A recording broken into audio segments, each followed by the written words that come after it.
Hi, welcome back to That Doesn't Happen Every Day, in which we try to interview more or less everyday people about things that don't normally happen every day. To start this episode, we go straight to jail, where a corrections officer talks about working in Wyoming's only maximum security prison, and something that happened while he was there.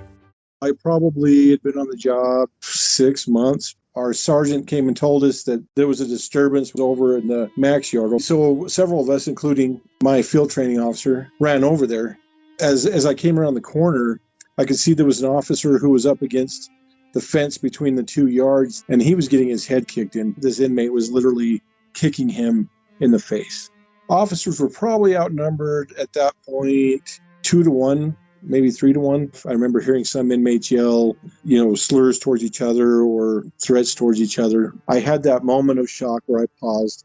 It almost felt like I was watching a movie.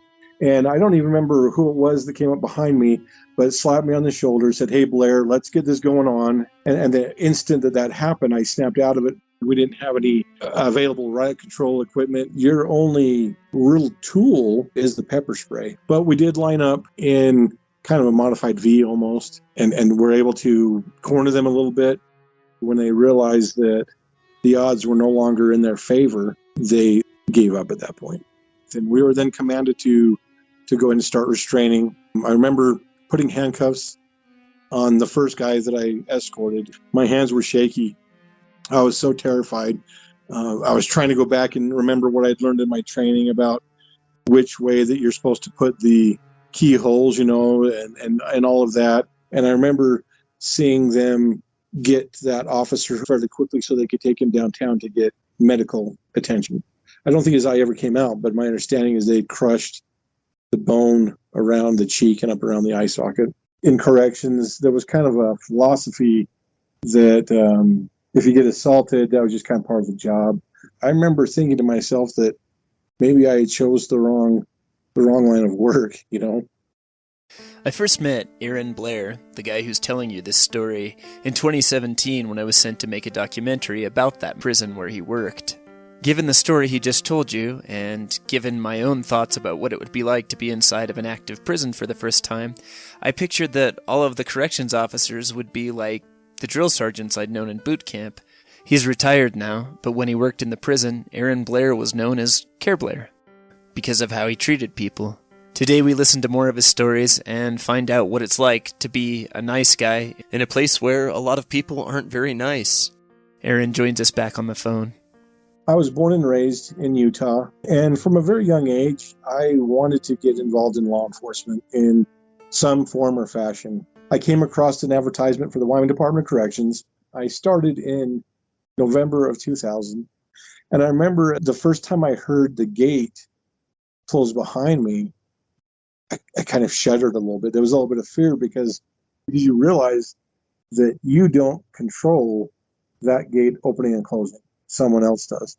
And it is kind of scary. I made my way to the east compound where I was assigned to, thinking to myself how dark it seemed, how dreary it seemed.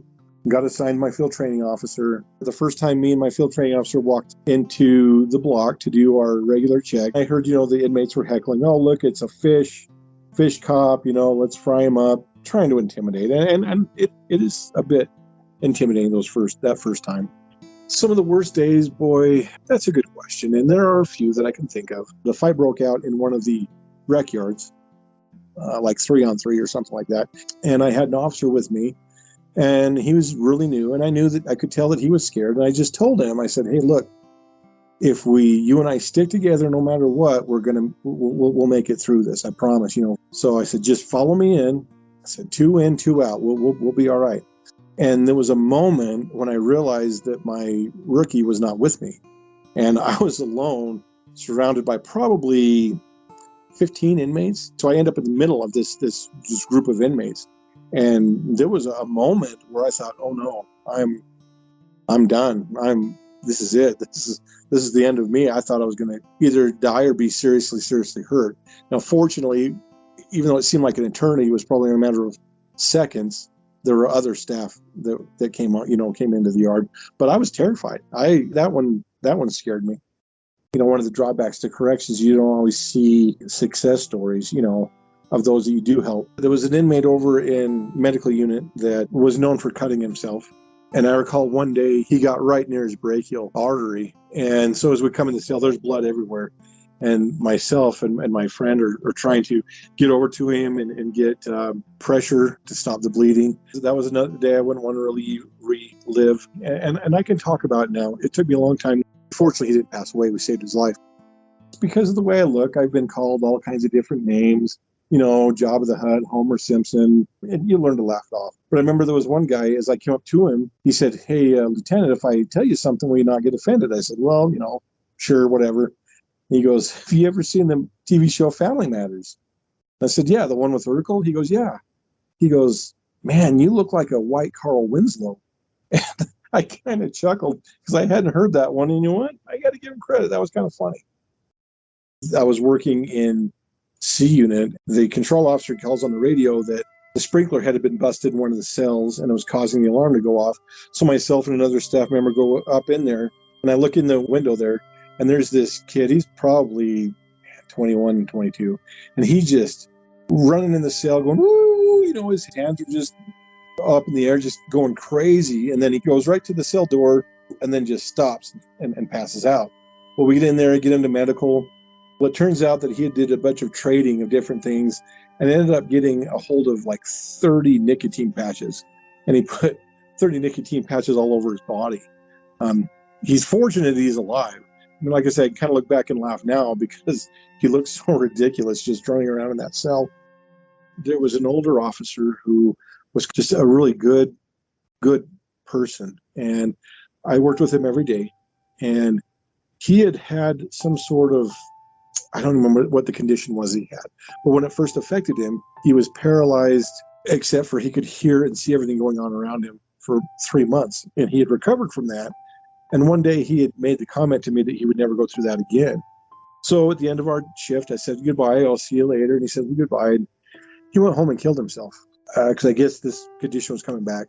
And that was a hard one because the culture at the time was you just cowboy up. There was no mental health care for staff. Do you know what I mean? That one bothered me for a lot of years. I put it away because that's what I was told to do. And then fast forward about 10 years after that, I went to a class that's now taught in the academy. And I watched a video about staff suicide. And man, just the floodgates opened and all those emotions and memories came to my mind. But that's a day I would not want to relive.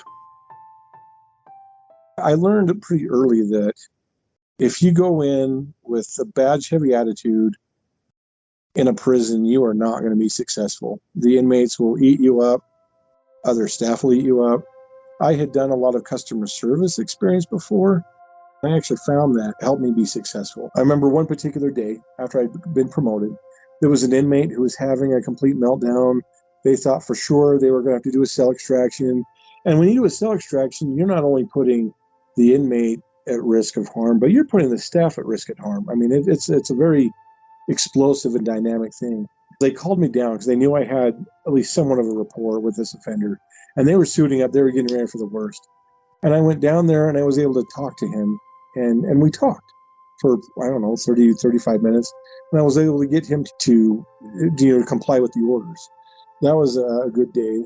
I would say over the 20 years, I could probably count on one hand those offenders I dealt with inside the prison that I ran into in the civilian world that were doing well. And a few of them actually thanked me for being that positive yet stern influence on them. I still pray for those working behind the walls today. It's certainly not a line of work for everybody.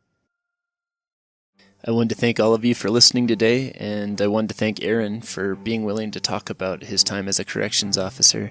If you would like to help corrections officers, there's a link below. If you would like to see the documentary I mentioned at the start of this episode, it includes Aaron and other corrections officers and inmates as well.